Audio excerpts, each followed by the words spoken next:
are this afternoon's top stories. Police force dismisses claims that police officer who was involved in Wallace's death is back on duty. Guyana's Prime Minister says sugar industry is important, and Illinois Attorney General asks Department of Justice to investigate Chicago police. Good afternoon and welcome to the ZIZ Midday Newscast. Today is Wednesday, 2nd December 2015. I'm Kyle Burridge.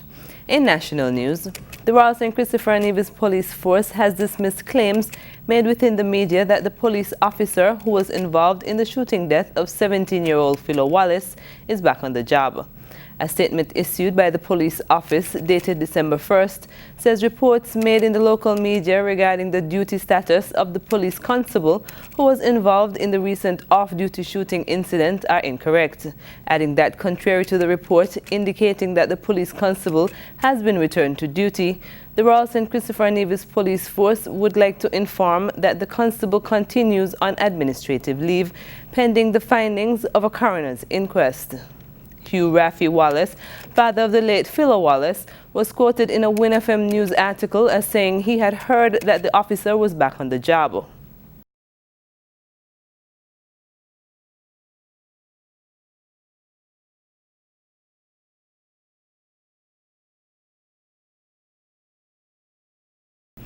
Meanwhile, while the police force has not yet publicly revealed the name of the officer who shot young Wallace, it has assured the public that the constable is restricted in his movements and activities.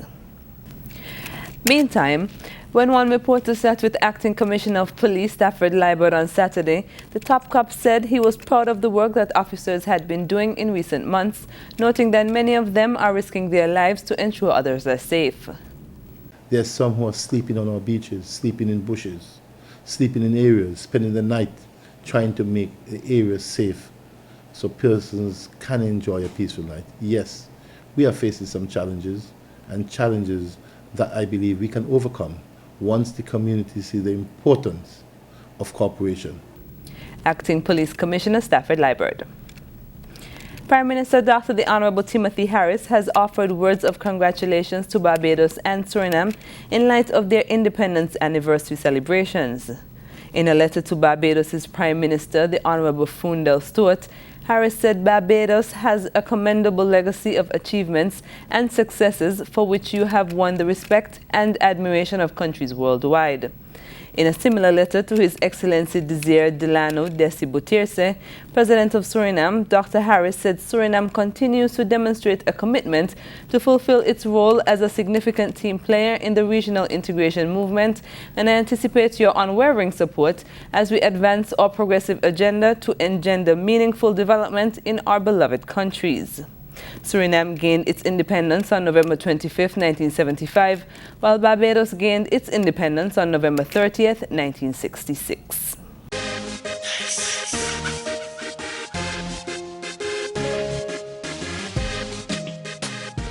Tourism matters because it is the engine of sustainable development. It is an industry poised to revolutionize our nation. I'm Jack Spencer, third-generation fisherman. Our livelihood depends on tourism, not just mine, but I think the whole island. It touches everyone. Tourism really contributes to the quality of life of our community. Tourists bring dollars, and when there is more money in our community, that means all of us experience a better quality of life. Tourism for me started 25 years ago. I started off as a waiter in the industry. So many different things have inspired me to become a part of this beautiful industry. We need to keep our country clean. When the tourism season starts, a lot of us get jobs. It's benefiting us in a big way. One of the most important characteristics you must have to work in the hospitality industry is customer service. It is the most important skill you can have, not only in the hospitality sector, but also in life. This is our product, this is tourism. Every individual on this island benefits from tourism. So we all have to play our role. Keep our island clean, look after our visitors. Just keep on jamming, we love you.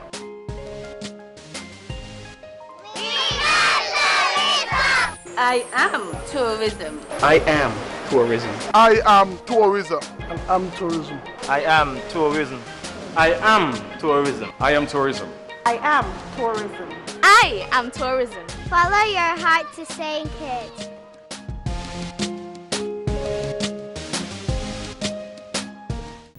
On to news on the regional scene. Prime Minister of Guyana, Moses Nakamutu, says the government is not about to give up on the sugar industry. Here's more. The state of the sugar industry remains of concern to government, according to Prime Minister Moses Nakamutu. That in terms of production, I think that the workers have to be complimented, both field and factory workers, because they have shown that they could, with better leadership, that they could apply themselves to their job and that they could achieve levels of production which in turn will impact on their annual production bonus, impact on wage levels and so on. So I believe that efficiency was important and the introduction of competency in leadership are two of the ingredients that were missing. The Prime Minister said despite the recent success, eventually the bigger picture will have to be faced. Saying what is the way forward for sugar, first of all, foremost you have to deal with what is the way forward for Gaisuco. Gaisuco is a company. It's like a governance body. This body has run down the sugar industry. Not only taking it to the edge of insolvency, it has also placed it in debt of $82.2 billion. So if you were to divide the number of workers in the sugar industry right now and to allocate a portion of the debt to each one of them, it would be in excess of $5 million. So they put a debt tag on each worker. He explained that over the years, government was forced to bail out the industry, but questioned what do you tell nurses and teachers who are also asking for increases in salaries. We'll have to now explain to sugar workers that, listen, the government is bailing you out every year because the people who manage your industry, before they did a bad job. But we are working with you. We want to see this thing come out of its problems, out of its troubles. At least in the short term, we got to see that Gaisuco can stand on its 2 feet. We can't see that happening in the next 1 year, 2 years, or 3 years. So you have to now look at a longer term plan. Recently, the Sugar Corporation and the Guyana Agricultural and General Workers Union have been at odds over salary increases for workers, which had led to 2 strikes. The Sugar Corporation is expected to produce over 214,000 tons of sugar at the end of this crop. Reporting for Capital News, Ifor Wharton. Family members of mentally ill patients in St. Lucia have expressed concern over what they say is the seemingly indifferent attitude towards mentally ill patients on the island. Alex Bousquet has more. The Ministry of Health, Wellness, Human Services and Gender Relations held a mental health caregivers conference on Saturday, November 28, 2015. Family members of mentally affected patients shared their concerns over the treatment of their loved ones at the institution. We at the ministry, we are very much aware that it's a very sensitive issue when we speak of mental illness. There's a lot of stigma and discrimination. There's a lot happening within communities that will impact what we do. And of course, we want the best care for our patients, for the clients.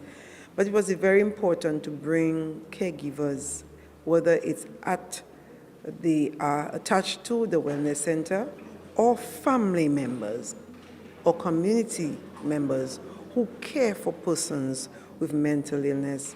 It was important to bring them together with us and listen to their own comments, their experiences, their fears, their anxieties, what they are recommending to us can work for them. What can we do to help them give the best care to their loved ones? This is what we want to see. One family member who has 2 brothers as patients at the wellness center laments that there are many issues affecting patients which are not being addressed. I have actually lived with mental illness in my family for the last 30 years or so, and have engaged with the hospital on numerous occasions, whether with doctors, nurses, etc. And I have recognized that there are certain deficiencies which are not being addressed and are continually ignored.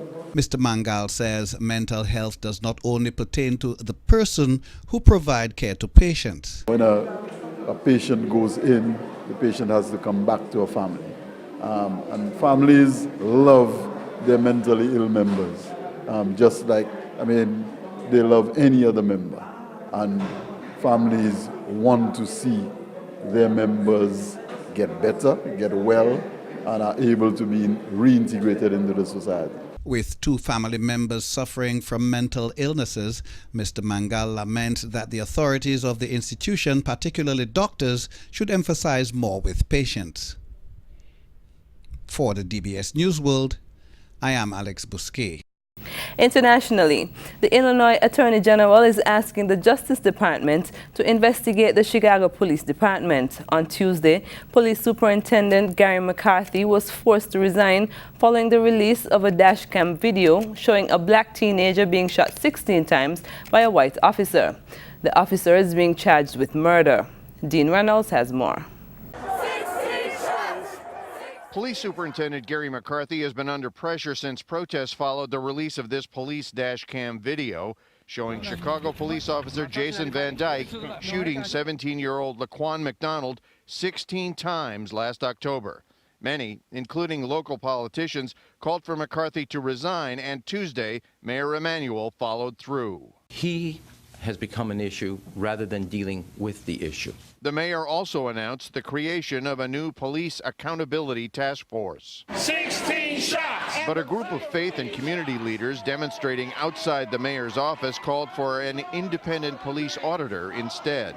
The mayor calling for a special task force is kind of like the fox watching the hen house. Emanuel faces criticism over his administration's handling of police controversies. The city released the McDonald shooting video only after a judge ordered it be made public. Critics say Emanuel withheld release of the tape for political reasons, concerned it could affect his re-election bid. Emanuel argued the delay was to avoid compromising 2 ongoing investigations. Now, the mother of another young black man, also shot by police here last year, is fighting to have the dash cam video of that shooting released. 25-year-old Ronald Johnson was killed by an officer last October. Police say he pointed a gun at them.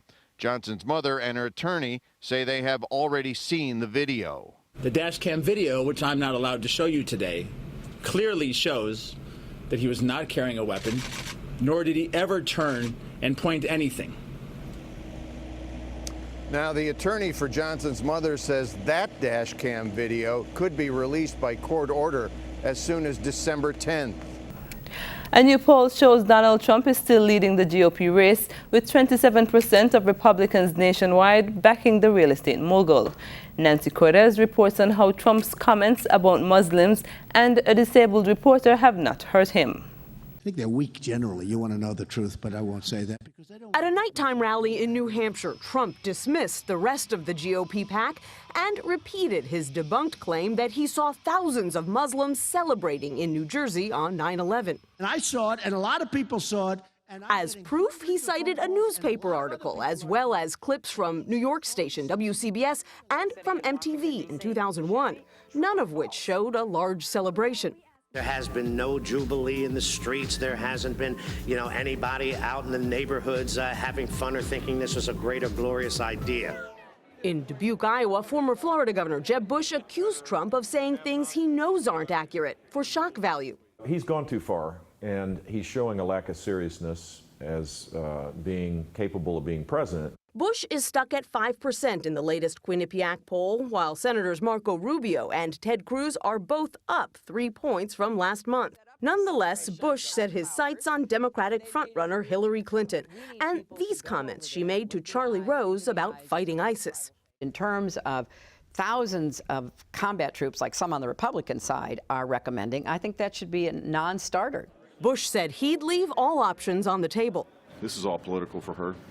This should be viewed as a national security threat, because that's exactly what it is. If you start by creating preconditions for America's leadership, you're not going to have followers. It's plain and simple. The Clinton campaign tells CBS News she does support sending in more special operations forces, just not tens of thousands of American troops. Clinton is up 7 points in the latest Quinnipiac poll and now leads Bernie Sanders among Democratic voters, Christine, by a margin of 2-1.